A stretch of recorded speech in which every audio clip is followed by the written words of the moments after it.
Fingerprints left on a crime scene will greatly impact on finding the suspects who did it.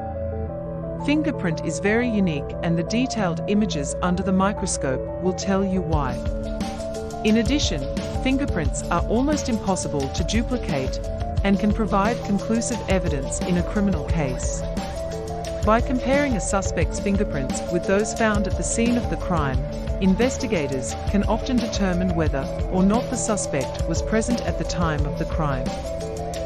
This is why fingerprints are used to identify suspects in criminal cases, and why they have become a major tool for law enforcement. Fingerprints can also be used to link suspects to other crimes and can provide irrefutable evidence of guilt or innocence. Fingerprints are unique to each individual and are not affected by changes in physical appearance or age. As a result, they can provide a reliable form of identification and help investigators make connections between suspects. Furthermore, since fingerprints cannot be altered, they provide an invaluable source of evidence for law enforcement. Thus, crimes are easily solved and convict criminals appropriately.